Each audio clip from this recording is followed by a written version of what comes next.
Dieu nous a donné tout ce qui contribue à la vie et à la piété. C'est-à-dire, Dieu nous a fait part de tous ses biens. Tous les biens que Dieu a à nous offrir, il a tout donné. Ouais. Et là, dans cette histoire, en fait, de Isaac, Rebecca, que vous connaissez bien, que nous connaissons par la grâce de Dieu, on voit en fait Abraham, le père, qui veut prendre une femme pour son fils. Et le père n'envoie pas le fils. Le fils, bien évidemment, il est venu accomplir une mission. Vous voyez, Isaac, en fait, quand on repart juste un peu en arrière, voilà, quelques chapitres en arrière, vous allez voir au chapitre 22, vous allez voir Isaac, il est offert en holocauste. Il est présenté comme l'agneau de Dieu qui ôte le péché du monde. Donc c'était une figure de Christ. Il est offert en holocauste. Donc Dieu va demander son fils à Abraham. Et Dieu précise bien, ton unique. Or, nous savons qu'Abraham a eu d'abord Ismaël avant Isaac. Donc quand Dieu disait à Abraham, offre ton fils, ton unique, il n'était pas en train de dire aux musulmans qu'allait trafiquer la Torah et mettre Ismaël à la place. Non. Dieu voulait expliquer que Isaac est une figure de Christ, son unique, parce que Dieu avait aussi un fils qui était sur la terre, qui s'appelait Adam, vous voyez, mais Adam, voilà, n'a pas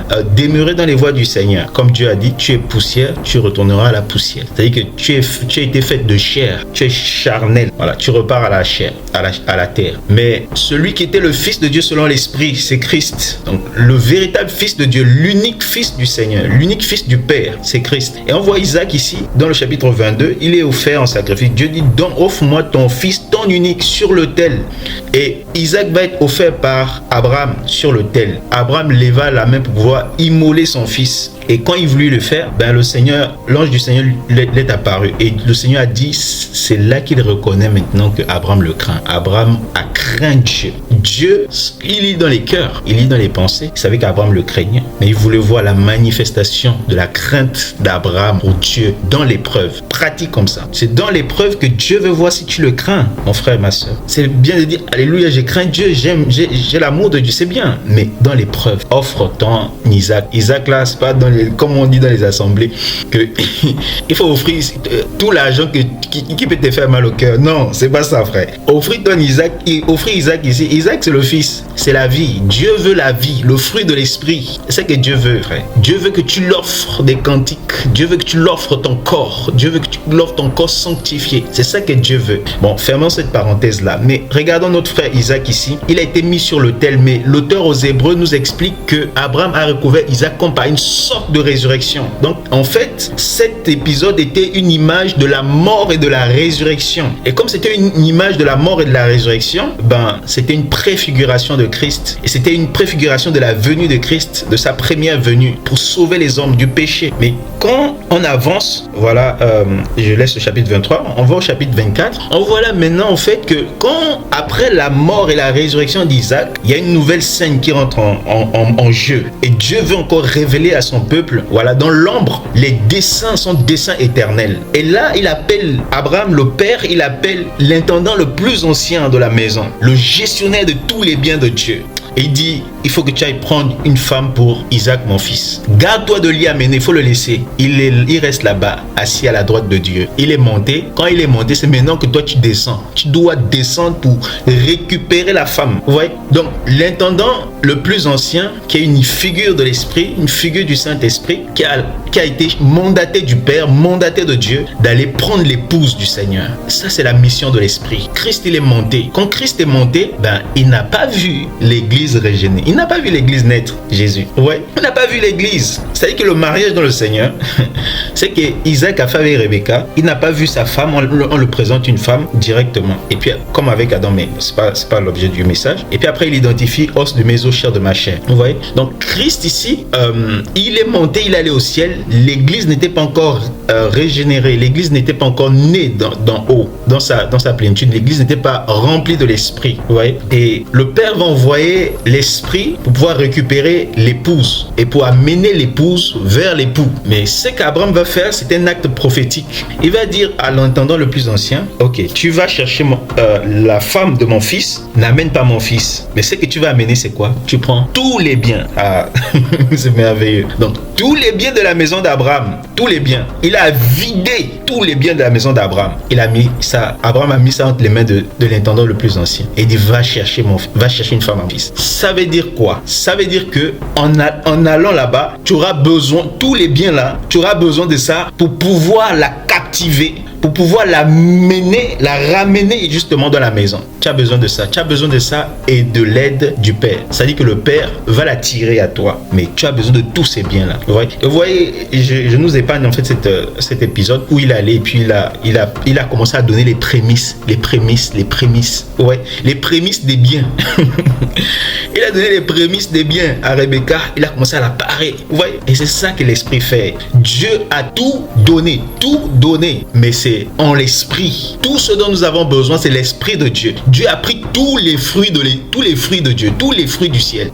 C'est dans l'Esprit. C'est-à-dire que toute la nature de Dieu, toutes les richesses de la grâce, de la miséricorde, de la bonté, de l'humilité, de l'amour, de la justice, tout ça, c'est en l'Esprit. Et Dieu veut combler son peuple de richesses. Vous voyez, tous les fruits sont l'esprit qu'on retrouve. Il a aussi pris toute la puissance. C'est pour ça qu'on l'appelle la puissance d'en haut, l'esprit. Toute la puissance du Père, c'est dans le doigt de Dieu, dans la main de Dieu, dans l'esprit de Dieu. Et donc, que ce soit les fruits, les dons, tout, le Père a tout mis en l'esprit. Donc, l'esprit, il est descendu pour préparer une épouse pour l'époux, pour le bien-aimé, pour le fils de Dieu. Parce que je fais une parallèle entre le fils de Dieu et le fils d'Abraham, attention. Parce qu'on peut un peu se mêler les pinceaux quand on fait l'ombre et la réalité. Ne m'en voulez pas. Si je fais une petite erreur dans ce sens, comprenez mon langage. Donc, le fils de Dieu, qui est Christ, justement, qui avait été présenté comme une ombre par Isaac, à qui on allait chercher une femme, à qui on va ramener la femme. Vous voyez donc,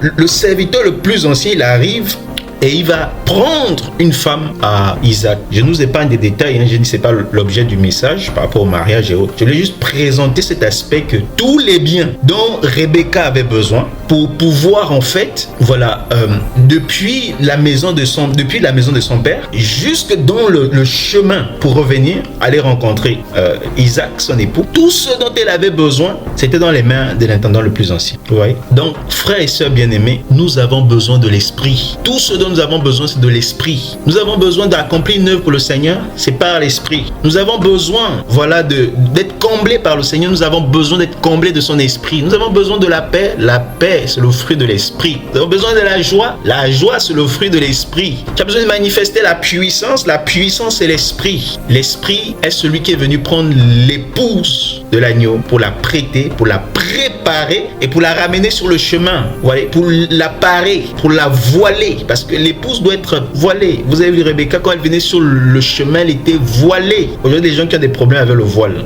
Ça veut dire quoi? Soumise à la parole. Soumise, c'est ça ce que ça veut dire. Elle était dans la soumission à son chef, à la parole de son chef. Donc l'esprit va accomplir ça. Mais nous, il faut qu'on s'approche de l'esprit, qu'on ait une relation avec l'esprit. L'esprit de vérité, l'esprit de justice, l'esprit de gloire, l'enseignement même. Aujourd'hui, nous enseignons par la grâce de Dieu, mais l'enseignant que Dieu a envoyé pour l'église, alléluia, c'est l'esprit. L'onction que Dieu a envoyé pour l'église, c'est l'esprit. On ira, va chercher l'onction. Tu cours aussi, tu cours là-bas, les hommes te ballottent. Mais tu ne comprends pas que ton onction, c'est l'esprit. Selon qu'il est écrit dans Jean 2, que l'onction que vous avez reçue de lui vous enseigne toutes choses. Et vous n'avez même pas besoin qu'on vous enseigne. Vous avez reçu de sa part son onction, son esprit. Donc, le premier enseignant même qui va t'enseigner dans l'intimité, la crainte de Dieu, l'amour du Père, le bonheur de se tenir en Christ, c'est l'esprit. Donc, désirons, frères et sœurs, être remplis de l'esprit du Seigneur, de l'esprit de gloire, de l'esprit de vérité, de l'esprit d'amour, de l'esprit de justice, de l'esprit de supplication, de l'esprit de puissance.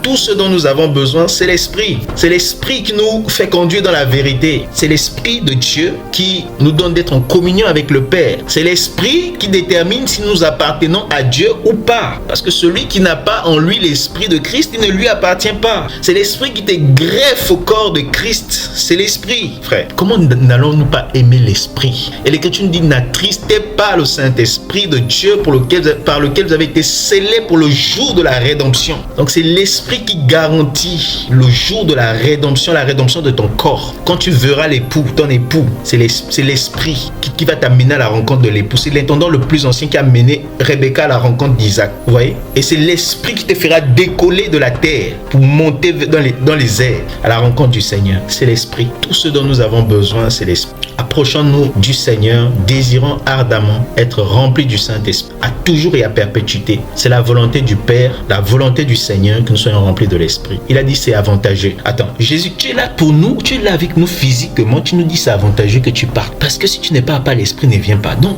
je comprends que l'esprit, il est venu en fait nous apporter un avantage qui est plus grand même que la présence du Seigneur lorsqu'il marchait dans les jours de sa chair en Israël. Parce que l'esprit t'amène à être rempli de Dieu, de la nature de Dieu. Or, quand Christ était là, il était parmi nous, mais il n'était pas en nous. C'est pourquoi il a dit, il est avantageux que je m'en vais. Si je ne vais pas, l'esprit ne viendra pas. Et l'esprit qui est parmi vous sera en vous. Alléluia, c'est merveilleux ça. Donc, Christ en nous, c'est l'espérance de la gloire. Christ en nous, celui qui nous donne de pouvoir en fait avoir cette fermeté dans notre marche, cette ferme assurance parce que nous avons une espérance vivante. Ce n'est pas le charabia, ce n'est pas en fait la religion à la manière des hommes qui promet en fait des choses qu'on ne sait même pas si on va les avoir ou pas. On te dit seulement fais, tu fais.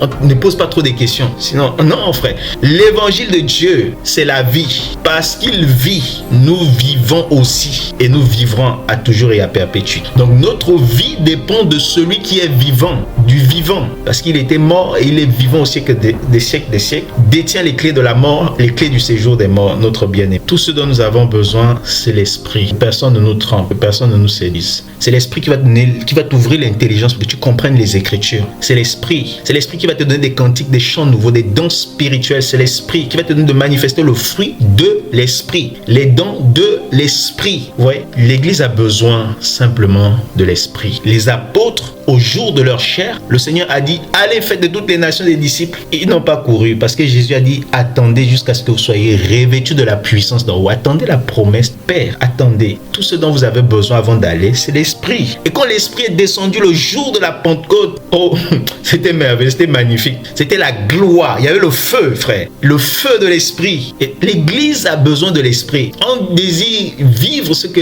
est écrit. Comme c'est écrit, selon la parole du Seigneur, selon que le frère nous a exhorté par le cantique, que ce que Jésus dit, comme des petits enfants, on doit dire oui, amen. Quand Jésus dit que celui qui croit en moi fera les œuvres que je fais, il fera même des plus grandes parce que je m'en vais au Père. Donc ça veut dire quoi? Que les plus grandes œuvres là, ils s'en vont au Père.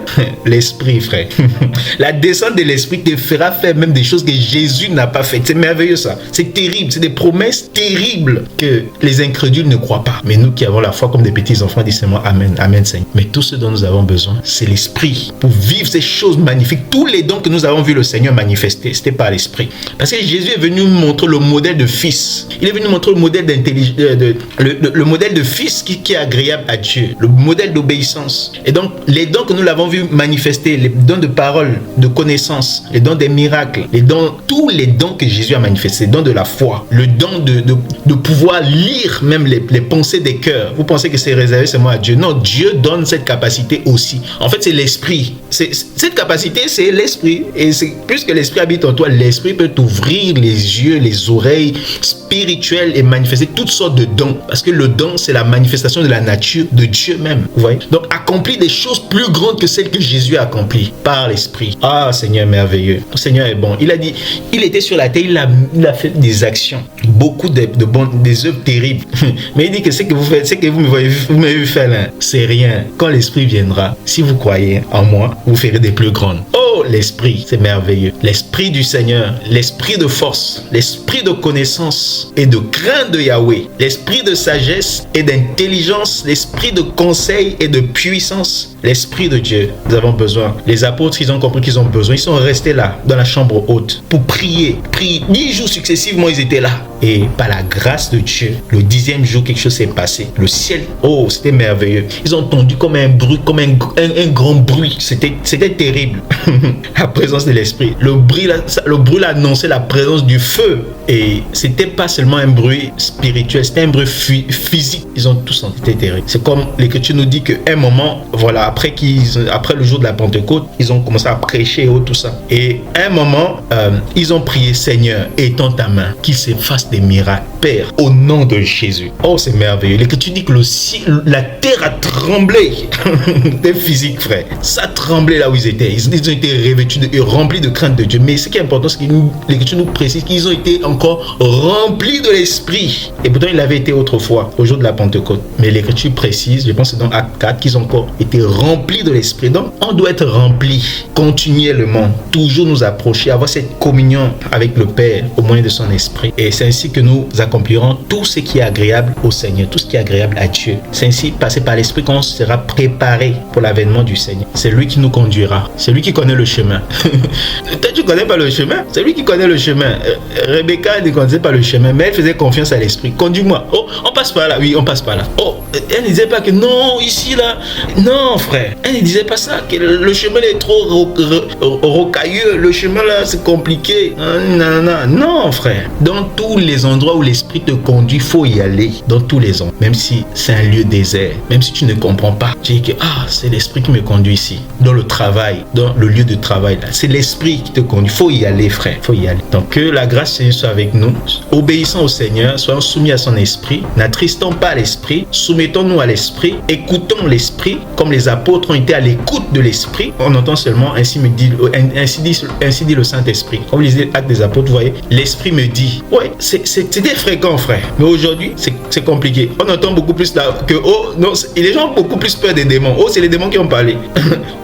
ou bien, c'est la voix d'un démon. Mais où est la voix de l'Esprit? Parce que tout cela, ils viennent là pour faire le brouillard, pour empêcher que l'Église soit en communion, manifeste une communion véritable avec l'Esprit, pour manifester la grandeur, la puissance, l'autorité de l'Esprit. Donc, que le Seigneur nous garde par son Esprit, nous remplisse de son Esprit, nous fortifie par son Esprit. Je voulais nous donner cette parole d'exhortation, voilà, avant de pouvoir, par la grâce de Dieu, toucher l'enseignement sur le jeûne. Amen.